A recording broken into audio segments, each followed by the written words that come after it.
കായംകുളത്ത് വാഹനാപകടത്തിൽപ്പെട്ട യുവതിക്ക് നേരെയുണ്ടായ ലൈംഗിക അതിക്രമത്തിൽ മൊഴി ആവർത്തിച്ച അതിജീവിത പ്രതി ആശുപത്രിയിലെത്തി നേരിട്ട് ഭീഷണിപ്പെടുത്തി. പരാതി പിൻവലിച്ചാൽ 25 ലക്ഷം നൽകാമെന്നും വാഗ്ദാനം ചെയ്തു. യുവതിയെ വൈദ്യ പരിശോധനയ്ക്ക് വിധേയമാക്കാൻ പോലീസ് നിർദ്ദേശം നൽകി.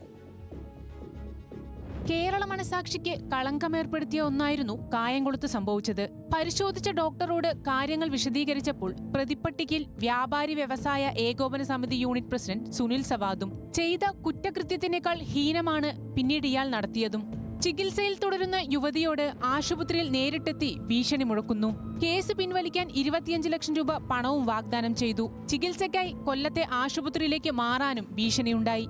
ഇന്നലെ കായംകുളം ഡിവൈഎസ്പിക്ക് നേരിട്ട് മൊഴി നൽകിയപ്പോഴാണ് അതിജീവിത ഇക്കാര്യങ്ങൾ ആവർത്തിച്ചത്. കായംകുളത്ത് വാഹനാപകടത്തിൽ പരിക്കേറ്റ യുവതിയെ ആശുപത്രിയിലേക്ക് കൊണ്ടുപോകും വഴി ലൈംഗിക അതിക്രമത്തിന് ഇരയാക്കിയെന്നാണ് പരാതി. ആദ്യഘട്ടത്തിൽ ഡോക്ടറോട് കാര്യങ്ങൾ വിശദീകരിക്കാതിരുന്നത് ഭയം കൊണ്ടാണെന്നും യുവതി മൊഴി നൽകി. അതേസമയം യുവതിയോട് ഉടൻ വൈദ്യപരിശോധന നടത്താൻ എത്തണമെന്ന് പോലീസും നിർദ്ദേശം നൽകിയിട്ടുണ്ട്. പ്രതി സുനിൽ സവാദിനെതിരെ കൂടുതൽ വകുപ്പുകൾ ചുമത്തുന്നതിന് തെളിവുകൾ ശേഖരിക്കാനും അന്വേഷണ സംഘം തീരുമാനിച്ചു. ന്യൂസ് മലയാളം, തിരുവനന്തപുരം.